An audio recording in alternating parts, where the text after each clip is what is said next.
Olá, meu nome é Pedro Faria, eu sou professor do Instituto de Química da Unicamp e nesta edição do Pesquisa em Pauta iremos conversar com Manuel Moreira Batista, que acaba de concluir o seu doutorado num trabalho onde ele desenvolveu um conjunto de animações, todas elas direcionadas para superar algumas dificuldades inerentes ao processo de ensino-aprendizagem de química. Desde o seu início, esse trabalho foi marcado por uma série de situações inusitadas, principalmente por se tratar de um trabalho de vanguarda. Então, Manuel, o que a gente pode começar dizendo é que normalmente quando uma pessoa inicia um trabalho de pós-graduação, um trabalho de nível de doutorado, normalmente o estudante ele se isola, o aluno se isola e ele tem um período de busca incessante por resultado, ele tem uma cobrança muito grande por parte dos professores, dos orientadores, e nessa direção ele acaba se isolando dos seus amigos, da comunidade e passa a maior parte do tempo trabalhando. E a exposição dessas pessoas, desse aluno, nesse momento, ela é muito pequena. No seu caso, foi exatamente o contrário. Quer dizer, desde o primeiro dia, desde o primeiro instante do seu trabalho, você foi obrigado a se expor e essa exposição ela ocorreu em nível mundial. Quer dizer, você percorreu um trabalho exatamente oposto àquele da maioria dos alunos de pós-graduação. Você pode dizer alguma coisa a respeito para a gente disso? Como ocorreu isso aí? Então, na verdade, esse trabalho, em um aspecto, ele é parecido aos demais. Foi um trabalho intenso e de dedicação também. Assim, com raras exceções, os finais de semana estiveram todos envolvidos com a produção de animações. O diferencial em relação aos outros trabalhos é que na medida que as animações iam sendo concluídas, que os resultados iam aparecendo, eles iam sendo disponibilizados tanto no YouTube quanto no site Química 3D, e isso deu visibilidade ao trabalho. Então, o trabalho se tornou público desde o início. Mas esse isolamento dos amigos e da família também aconteceu. Então, é interessante isso, Manuel. Eu gostaria que você dissesse também, com relação ao início do trabalho, porque você teve uma dificuldade muito grande a ser superada, porque o que acontece é que, pela natureza do nosso trabalho, as disciplinas de pós-graduação que eram oferecidas, elas tinham como público muitos professores já consolidados no mercado de trabalho, nós não precisamos citar nomes aqui, mas tinham autores de livros reconhecidos, adotados no país inteiro, e você foi obrigado a conviver com pessoas já desse nível, você na condição de aluno especial ainda, e você teve que inclusive ministrar aula para essas pessoas, sabendo que iria ser analisado criticamente por essas pessoas. Como foi essa experiência no início do seu trabalho? Inicialmente, eu aprendi Blender uns 2 anos antes, comecei a aprender Blender uns 2 anos antes de fazer essa disciplina como aluno especial, a sua disciplina. E, de fato, nessa disciplina, a maior parte dos alunos, grande parte dos alunos, era formada de professores universitários, professores de cursinho, famosos, bem conhecidos, professores de ensino médio. E em cada aula, um aluno tinha que ministrar uma aula. Se expor. Tinha que se expor. E no final dessa aula ia sofrer a crítica de todos os alunos e do Pedro, que ficava anotando o que não aconteceu, o que estava acontecendo na aula, as falhas da aula. Então foi uma fase bem difícil, né? Foi uma aula bem difícil pelo público, né? Dar aula para um professor que é autor de livro didático, que dá aula há 20 anos, não é uma tarefa fácil. E ser criticado mais difícil, também não é fácil receber a crítica. Mas foi superada essa aula. Mas o importante dessa aula foi aí que surgiu a ideia de fazer animações em 3D. Foi nessa disciplina. Quer dizer, talvez as críticas tenham, na verdade, ao invés de desestimular, tenham te estimulado e diante das dificuldades que você percebeu que eram comuns à maioria das pessoas, mesmo se tratando de professores já consolidados no mercado de trabalho, isso acabou te estimulando a desenvolver esse trabalho. Sim, isso é verdade, porque as dificuldades que eu achava que eram só minhas, eu percebi que elas também existiam em professores que davam aula há 20 anos, eles tinham dificuldade de ensinar aqueles conceitos, e que essa dificuldade não era mundial. Os mesmos professores, os mesmos alunos no mundo tinham as mesmas dificuldades. Então, nessa disciplina, foi possível verificar que as animações poderiam contribuir para superar essas dificuldades conceituais, tanto de professores para ensinar, quanto de alunos para aprender. E pensando assim, Manuel, onde que você achou que poderia chegar desenvolvendo um trabalho desse tipo? Inicialmente, eu fiquei estudando o professor Pedro, porque eu percebi que o Blender, dominar o Blender, o software com o qual foram feitas as animações, não era suficiente. Era necessário um professor com absoluto domínio conceitual. E eu observando o Pedro durante o curso, na medida que eu estava sendo avaliado, eu também avaliava, eu percebi que você poderia, que você tinha o complemento, você tinha o domínio conceitual. Então eu pensei que seria possível fazer uma parceria. E a ideia surgiu aí, mas eu não tinha planos de fazer doutorado, não foi pelo título. Nós conversamos isso no começo. A ideia era produzir material didático que ajudasse professores a dar aulas melhores e ajudar alunos a aprender com mais facilidade e entender melhor os conceitos. A ideia era se sentir útil à comunidade, produzindo alguma coisa que fosse interessante para as pessoas. Exatamente. Não tinha o objetivo de obter um título, progredir numa carreira, não tinha esse objetivo, porque eu tinha meu emprego, não dependia desse título.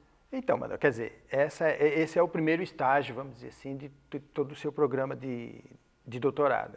E é interessante nesse aspecto que, nesse momento, até onde eu sei, você tinha uma filha que era aluna de pós-graduação também, que fazia pós-graduação em odontologia.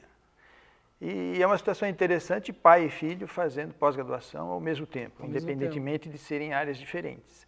E eu queria perguntar para você assim, como que era o relacionamento na casa de vocês? A sua casa se tornou uma república estudantil? Vocês conversavam à noite sobre pós-graduação, sobre trabalho? Vocês se recusavam a falar de trabalho? Ou vocês se ajudavam nos períodos em que vocês conversavam à noite em casa? Essa foi uma experiência muito interessante. Eu acredito que poucos pais tenham tido a oportunidade de ter uma experiência dessa. Porque eu tenho mais 2 filhos, mas eles moram na Europa. Os 2 fizeram medicina, já estão formados, e a esposa também mora na Europa, então eu moro sozinho com essa filha. E nesse período em que eu fiz doutorado, ela fez o mestrado. Agora, o mais curioso é que, por uma coincidência, ela trabalhou no mestrado usando um software de 3D também, para ortodontia. Então, eu fiquei surpreso quando eu estava desenvolvendo animações em 3D. Ela estava usando um software em 3D para fazer um planejamento ortodôntico. Foi curioso. Então, a gente, além da troca de informação do 3D que ela estava trabalhando e que eu estava produzindo, as discussões eram sobre professores, sobre provas, sobre seminários, sobre artigos. Essa era a rotina da casa. Então, aquilo realmente era uma república. Foi bem um ambiente de república estudantil. Então, Manuel, aí o que nós percebemos foi que o nosso trabalho não teve assim um período de indução muito longo, assim, não teve um tempo de maturação muito grande, quer dizer, à medida que os resultados foram aparecendo, à medida que as animações foram sendo produzidas, elas já foram disponibilizadas em nível mundial. E nós jamais imaginamos naquele momento que fôssemos atingir o patamar de reconhecimento em nível mundial que atingimos, ou seja, as pessoas do mundo inteiro passaram a se comunicar conosco. E aí você teve mais uma situação inusitada ao longo desse programa de doutorado, que foi ter contato ou ter como avaliadores do seu trabalho e aceitar e ouvir as críticas não só do seu orientador, mas de professores renovados, talvez das melhores universidades americanas e europeias, que tiveram acesso ao nosso trabalho e passaram a entrar em contato conosco. Então você teve um privilégio, talvez único, de ter contato com professores renovados das melhores universidades europeias, americanas, particularmente com o professor Atkins, com quem você teve um contato, inclusive, pessoal, por ocasião de uma visita dele ao nosso instituto, onde ele se interessou por conhecer o nosso trabalho. Como foi essa experiência, sim, de ter contato com os autores dos livros nos quais você estudou no seu processo de formação, e agora eles se interessando pelo seu trabalho e, eventualmente, utilizando os resultados do seu trabalho? Como foi essa experiência para você, Manuel? Eu poderia dizer que foi um privilégio. Foi um privilégio. Sou um privilegiado. Porque um trabalho que teve visibilidade mundial, as animações iam sendo disponibilizadas, nós recebemos e-mails das melhores universidades do mundo, reconhecendo a qualidade do trabalho e pedindo autorização para usar as animações em suas aulas. Animações, inclusive, que já eram públicas, estavam disponíveis na internet, mas são pessoas educadas. Então, a gente ficou um pouco surpreso, né? Receber um e-mail do Imperial College London, um professor do Imperial College London, pedindo permissão, autorização para usar as animações em suas aulas, a gente fica surpreso, porque a gente não esperava no início do trabalho que isso fosse ter esse reconhecimento. Isso começou esses e-mails que foram chegando indicaram a dimensão da aceitação do trabalho que o trabalho estava tomando. Então, rapidamente nós percebemos que as animações estavam sendo usadas no mundo todo nas melhores universidades. A conversa com o professor Atkins foi interessante, porque foram selecionados alguns alunos para conversar com ele, e eu fui selecionado, estava na seleção, e ele quis conhecer as animações. E a gente sabe que o professor Atkins é um dos maiores editores do mundo. Segundo ele próprio disse na conversa que os livros dele vendem de sol a sol. O sol nunca se põe sobre a venda dos livros dele. Ele vende livro na China, livro nos Estados Unidos, na América, na Europa, no mundo todo. O reconhecimento dele é mundial. Ele é um professor que está muito atualizado com esses novos recursos. Então, ele quis saber das animações que nós estávamos produzindo, porque ele entende que é um recurso que será muito usado e que veio para ficar. E a opinião dele é que as animações eram de qualidade, de muito boa qualidade, e ele parabenizou pelo trabalho. Então, é um privilégio encontrar com uma pessoa tão importante e receber elogios. Eu acredito que foi um privilégio e, na verdade, nós corremos o risco de sermos criticados em todo o mundo também. Da mesma forma que fomos elogiados, corríamos o risco de sermos criticados. E, na verdade, percebemos que o trabalho foi muito bem sucedido. Bom, passada essa fase, então, o seu sentimento agora é um sentimento de dever cumprido, é um sentimento de que tem muito mais a fazer, é um sentimento de que está mais ou menos na metade do caminho. Como você se sente se localizando nesse contexto agora, que a gente pode dizer, em nível mundial, com relação ao desenvolvimento desse tipo de trabalho, Manuel? Então, o sentimento de dever cumprido, realmente ele existe. Porque a proposta de iniciar um trabalho e terminá-lo aconteceu. Só que esse trabalho, o formato das animações, foi para serem usadas em sala de aula. Mas existem outros formatos para a internet, é necessário fazer animações com narração para orientar os professores a usá-las, animações para serem usadas em tablet, smartphone. Existem muitas possibilidades ainda de utilização de animações e formatos que ainda não foi feita. Então, seria a continuação do trabalho. Então, quando as pessoas veem um trabalho reconhecido, muito elogiado, muito bem aceito por toda a comunidade, as pessoas não imaginam o tipo de dificuldade que teve que ser superada em vários dos estágios desse trabalho. A gente deve ressaltar, por exemplo, que os relatórios tiveram que ser feitos num formato diferente, o exame tinha que ser feito num formato diferente, a disponibilização da tese teve que ser feita num formato diferente, e a gente deve considerar que desde o início do trabalho não tínhamos nenhum apoio, não tínhamos nenhuma fonte de consulta que pudesse nos ajudar. Então eu queria que você dissesse como que foi o início com relação à parte técnica desse trabalho, quais foram as dificuldades que você teve que superar, como foi esse início? Bom, a dificuldade inicial foi aprender o Blender. O Blender é um software complexo, com uma quantidade enorme de recursos, e isso levou pelo menos meio ano para aprender um pouquinho de Blender. Muitas pessoas que tentam usar o Blender, elas acabam desistindo porque elas não têm a persistência de esperar, de persistir durante meio ano para conseguir aprender o básico. Então essa foi a maior dificuldade. Mas essa daí ainda seria pequena, diante da que viria, porque fazer animações que o mundo inteiro vai ver, elas não podem conter erros conceituais. Então a parceria com o professor com absoluto domínio conceitual foi fundamental. Essa parceria foi a parte mais difícil de conseguir, de achar, encontrar um orientador, encontrar você que tivesse disposição a se expor mundialmente, foi um grande obstáculo. Obstáculos técnicos como a produção de relatórios, porque você vai falar de imagens, você precisa mostrar imagens. Não tem como falar de imagens sem mostrá-las. Como é que você apresenta um relatório que tinha que ser feito anualmente sem mostrar imagens? Nós tivemos que criar, na verdade, um site para as pessoas poderem ler um relatório. E isso aconteceu também na tese. A tese ela tem um formato digital justamente para as pessoas poderem ver o conteúdo. A parte escrita sem as imagens, ela não faz sentido. Então, foi necessário criar um site para as pessoas poderem acompanhar os relatórios e a tese. Vale a pena ressaltar que, se não foi a primeira, se não foi uma das primeiras, a gente pode afirmar que esse é um dos primeiros trabalhos, uma das primeiras teses divulgadas na forma de um hipertexto, tá certo? Aqui na Unicamp.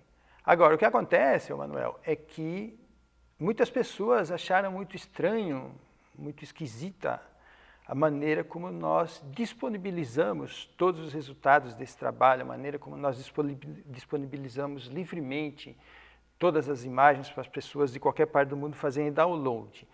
Muitas pessoas acharam que essa não é a forma adequada de se divulgar, que deveria existir uma outra maneira, que isso tudo deveria reverter em alguma forma de benefício financeiro. O que você acha disso aí? Você acha, por exemplo, que as pessoas na Somália teriam acesso a essas imagens da maneira como tiveram, se fosse feito de uma outra forma a disponibilização das imagens?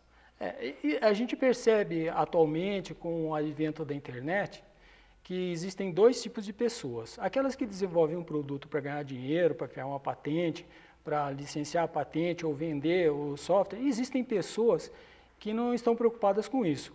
O criador do Blender, o Tom Rosendahl, por exemplo, ele tinha uma empresa, tinha sócios, e o que ele fez? Comprou a parte dos sócios por $100 mil e disponibilizou o software gratuitamente para a internet. Isso permitiu que muitas pessoas no mundo todo pudessem desenvolver animações e desenhos animados usando o Blender. Eu sou do tipo que acredito mais na postura do Tom Rosendahl.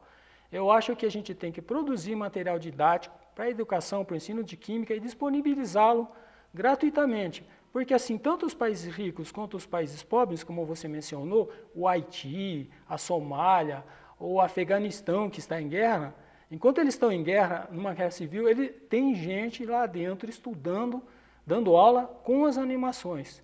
Então, eu acho que a contribuição para a sociedade e para a humanidade, ela é mais efetiva se você produzir e disponibilizar gratuitamente.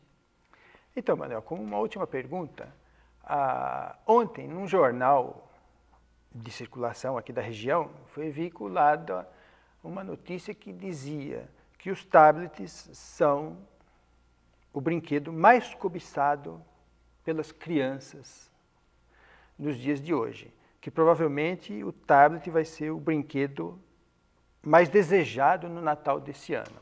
Talvez isso seja um indicativo de alguma coisa, uma mensagem para a gente. O que você acha disso, Manuel, em termos de desenvolvimento de material? Olha, eu acredito que nós demos uma evolução criando um site para disponibilizar as animações, mas a mudança no mundo está tão rápida. Quando nós começamos o projeto não existia tablet, não existia. Agora já existe tablet. Então o que eu entendo é que todo o material didático que foi produzido e que venha a ser produzido, ele tem que ser disponibilizado num formato que ele possa ser usado em tablets e principalmente smartphones, porque todas as crianças vão ter um smartphone. Então elas vão poder ver as animações, vão poder ler os textos relativos às animações usando o smartphone. Eu acho que essa é uma tendência irreversível e é um caminho a ser seguido. Bem, Manuel, muito obrigado pelas suas respostas. E eu gostaria de convidar as pessoas a visitarem o nosso site www.quimica3d.com, onde vocês têm acesso a todas essas imagens. Qualquer professor, em qualquer região, em qualquer lugar do país, pode ter acesso a essas imagens, pode fazer o download dessas imagens para o seu computador pessoal. Essa foi a maneira que nós usamos para divulgar o nosso trabalho. Mais uma vez, eu gostaria de parabenizar o Manuel pelo excelente trabalho desenvolvido. Foi um trabalho que deu uma visibilidade para nós, para o Instituto de Química da Unicamp, para a própria Unicamp, uma visibilidade em nível mundial que nós nunca tínhamos experimentado ainda. Nossos parabéns ao Manuel mais uma vez e até a nossa próxima edição do programa Pesquisa em Pauta.